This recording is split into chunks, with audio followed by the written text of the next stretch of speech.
Welcome back ناظرین. ایران امریکہ جنگ پر بات کریں گے. جے ڈی وینس نے جو ریسنٹلی ان کے بیانات کو اگر دیکھیں تو اس میں بڑا یہ واضح نظر آتا ہے, بڑا کھل کر انہوں نے واشگاف الفاظ میں یہ کہا ہے کہ جو اسرائیل ہے وہ یہ ڈیل خراب کرنا چاہتا ہے. اسرائیلی آفیشلز اس میں انوالو ہیں, بڑا کرٹیکلی وہ دیکھتا ہے اس معاملے کو, اور انہوں نے کہا کہ گورنمنٹ کے کچھ آفیشلز جو ہیں ان کو یہ ناگوار ہے کہ امریکہ جو ہے ایران کے ساتھ ڈیل کرے.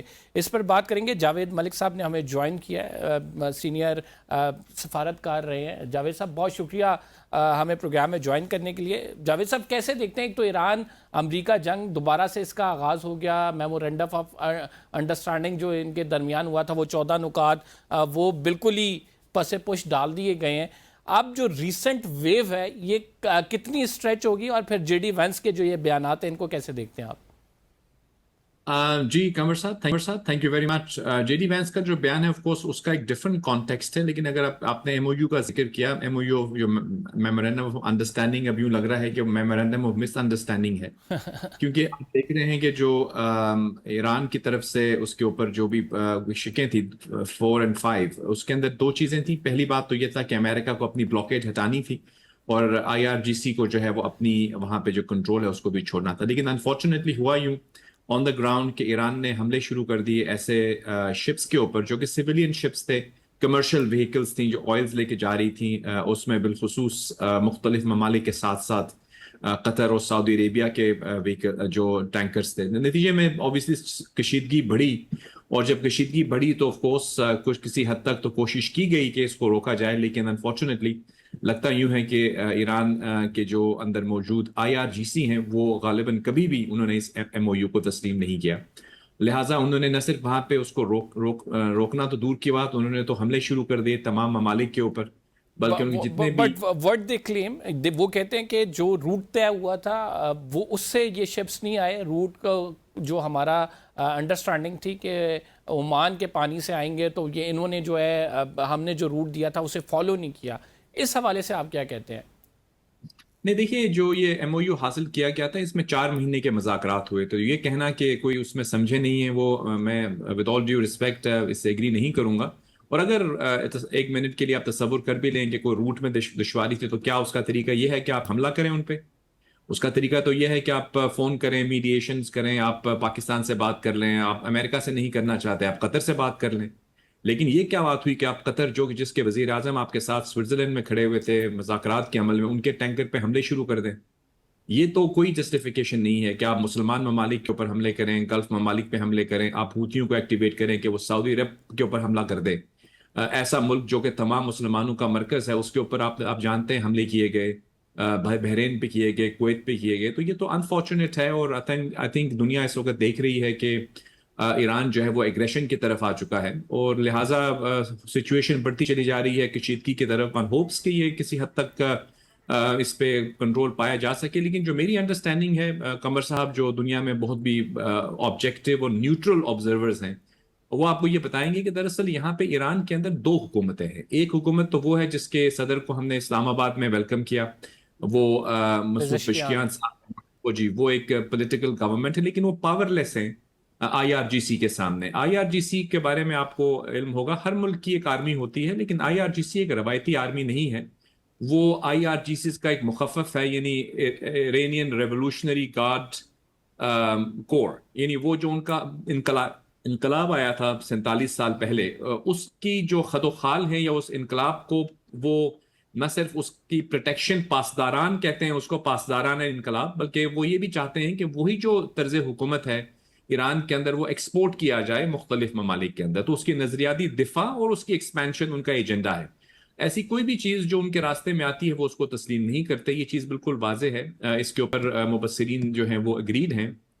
تبھی آپ کو نظر آتا ہے کہ کبھی لیبنان کے اندر, کبھی فلسطین کے اندر حماس نظر آتی ہے آپ کو, وہاں پہ حزب اللہ, ادھر ہوتھیز ہیں, عراق میں ان کی اینٹیز ہیں. تو یہ آئی آر جی سی محدود نہیں ہے ایران تک, یہ مختلف ممالک میں موجود ہے. برطانیہ کے اندر ابھی آپ کو یاد, کچھ دن پہلے آئی تھنک 3 days ago برطانیہ کی حکومت نے ان کو پروسکرائب کیا ہے as a national security threat. تو یہ مختلف ممالک میں ان کی پریزنس موجود ہے.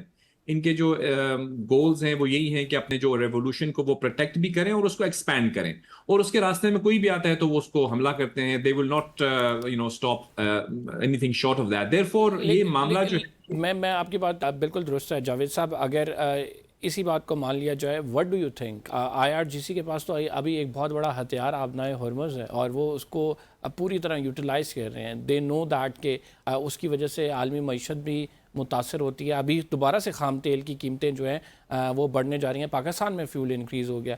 اس کو کیسے روکا جائے گا، یا اس جو تھریٹ بنا ہوا ہے اس کو امریکہ کس طرح سے عالمی معیشت کے لیے، چونکہ خطرہ بنا ہے، امریکہ کو چاہیے، امریکہ پہ بھی پریشر ہے، کس طرح سے اس خطرے کو ختم کیا جائے گا؟ جی، تو قمر صاحب آپ نے بالکل وہی بات، میری بات کی تائید کی کہ یہ جو آئی آر جی سی نے جو اگر اس اسٹریٹ آف ہارموز کو بلاک کیا ہے، تو اس سے تو بالکل واضح ہو گیا ہے نا کہ وہ تو کبھی بھی ایم او یو کو نہیں مان رہے تھے. کیونکہ ایم او یو کا مقصد کیا تھا؟ ایم او یو کا مقصد تھا کہ آپ جنگ کی حالت سے باہر آئیں اور آپ امن کی طرف جائیں، اور اس کی بیسک کنڈیشن یہ تھی کہ آپ اپنا ہرمز کو کھول دیں. اپنا ہرمز کا جو آمد و رفت ہے وہ انٹرنیشنل لا میں انشرائنڈ ہے. کسی ملک کو یہ حق نہیں ہے انڈر انٹرنیشنل لا کہ وہ ایک جو آمد و رفت کی جگہ ہے جو انٹرنیشنل واٹر ہے اس کو وہ پروٹیکٹ کریں یا چوک کریں. تو اگر وہ چوک کریں گے، پروٹیکٹ کریں گے، تو پھر اس کو پروٹیکٹ، خیر میں کیا کہہ سکتا ہوں، چوک یا اس کو کنٹرول کرنے کی کوشش کریں گے تو میری نظر میں ناجائز ہے، اس کا کوئی جواز نہیں بنتا. یہ تو ایسے ہی ہے جیسے ہندوستان اور پاکستان کے درمیان پانی کا تنازع ہے اور وہ پانی کو روک رہا ہے ہندوستان. تو وہ تو غیر آئینی ہے، غیر قانونی ہے، انٹرنیشنل لا کے خلاف ہے. اگر اب کوئی اس کو کر لے گا تو اس کو ہم کیا، پاکستان کی حکومت کہتی ہے کہ وہ ایک اعلان جنگ ہوگا. تو پھر اس کا مطلب ہے کہ اگر وہ ہمیشہ اس کو بلاک ہی کرنا چاہتے تھے تو پھر یہ ایم او یو 4-5 مہینے جو لگے رہے ہم لوگ، پاکستان کی حکومت اور قطر اور دنیا بھر کے لوگ، تو مطلب پھر یہ ان مذاکرات کا تو کوئی فائدہ نہ ہوا. نتیجتاً وہی سامنے آئی. ابھی آپ دیکھ رہے ہیں کہ اگر آپ پاکستان کی جو ہمارے ارباب اختیار ہیں ان کو بھی آپ دیکھیں تو وہ کسی حد تک ڈس اپوائنٹڈ ہیں، کیونکہ وہ سمجھتے ہیں کہ وہ ایم او یو جس کے اوپر اتنی محنت کی گئی، ہمارے فیلڈ مارشل صاحب نے بھی اتنی محنت کر کے 2 دفعہ وزٹ کیا، یکجہتی بھی کی، ہماری پوری پولیٹیکل گورنمنٹ بھی تھی، لیکن ہماری کسی بات کا نہیں پاس کیا گیا. تو انفارچونیٹ ہے کہ اس سمت میں جا رہے ہیں. اور میں آپ کو یہ بتا دوں کہ دیکھیے جو یو ایس ہے وہ ایک سپر پاور ہے. اگر آپ بالکل کنفرنٹ کریں گے اس کو تو اس کے نتائج پھر آپ دیکھ لیجیے، وٹ ایور ہیپنز. ہم تو یہ دعا کرتے ہیں کہ ابھی بھی جو پولیٹیکل فیس آف گورنمنٹ ہے ایران میں وہ پریویل کرے، اور وہاں پہ جو ہے دانش مندی جو ہے وہ یہی ہے کہ دیکھیں اس ایم او یو میں آپ کے سامنے ایک بہت اچھا راستہ تھا کہ آپ جنگ سے باہر آتے، آپ اکنامک پراسپیرٹی کی طرف جاتے. اس کے اندر اگر ایم او یو میں آپ دیکھیں تو لکھا ہوا ہے billions of dollars Iran can freeze ہو سکتے ہیں. ان کی جو اکنامک سینکشنز تھے وہ اٹھ سکتے تھے، تو ان پہ تیل اور گیس کی پابندیاں جو ہے وہ ہٹ سکتی تھیں، اس اور اس ان کے افغان اس سارے جی. تنازع میں جاوید صاحب، جو کویت اور قطر ہے وہ پاکستان سے جو ہے سعودی عرب کی طرز کا اگر معاہدہ کرنا چاہ رہے ہیں، آپ کیسے دیکھتے ہیں اس ڈیولپمنٹ کو، اور is it really possible for Pakistan? جی، پاکستان کا دیکھیے جی، پاکستان کے جتنے بھی اکنامک انٹرسٹ ہیں وہ گلف ممالک کے ساتھ ہیں. یہ بالکل آپ کسی بھی فارن پالیسی جو نیوٹرل آبزرور ہو آپ اس سے بات کیجیے گا، وہ آپ کو یہی بتائے گا. 7 ملین پاکستانی گلف میں رہتے ہیں. آپ ابھی دیکھ لیجئے کچھ دن پہلے جو اسٹیٹ بینک نے فگرز جاری کیے ہیں، جو فورن کرنسی ریمیٹنسز پاکستان میں اتنی آئی ہیں کہ وہ آپ کی ایکسپورٹ سے زیادہ ہیں. اب اوورسیز پاکستانی کی سب سے بڑی تعداد کہاں ہے؟ آپ کو سب بتائیں گے گلف میں ہے. وہاں انویسٹمنٹ کہاں سے آ رہی ہے؟ گلف سے آ رہی ہے. کتنی ریمیٹنس آپ کو ایران سے آتی ہے؟ کتنے آپ کے اوورسیز پاکستانی ایران میں کام کرتے ہیں؟ کتنی انویسٹمنٹ ایران نے پاکستان میں کی ہے؟ ایران کو تو انڈیا کے ساتھ مل کر 4 بہار بنا رہا تھا، آپ کو یاد ہوگا. تو پاکستان نے ان تمام چیزوں کے باوجود اس خطے کے امن کے لیے کوشش کی کہ یہ معاملہ سیٹل ہو جائے. پاکستان میری نظر میں ابھی آپ دیکھتے ہیں کہ اگر ایران کی طرف سے حملے کیے جاتے ہیں سعودی عربیہ کے اوپر، تو میں تو سمجھتا ہوں یہ بہت بڑی ریڈ لائن ہے، کیونکہ پاکستان کا ڈیفنس ایگریمنٹ ہے سعودی عربیہ کے ساتھ. سعودی عربین کے ٹینکر کو اڑایا، سعودی عرب کے اوپر حوثیوں نے حملے کیے، تو یہ تو بہت کمپلیکیٹ کر رہے ہیں سچویشن کو، تشویشناک حد تک بڑھ رہی ہے. پاکستان کو اگر خدا نخواستہ رسپونڈ کرنا پڑا تو پھر تو مشکل پیدا ہوگی تمام لوگوں کے لیے.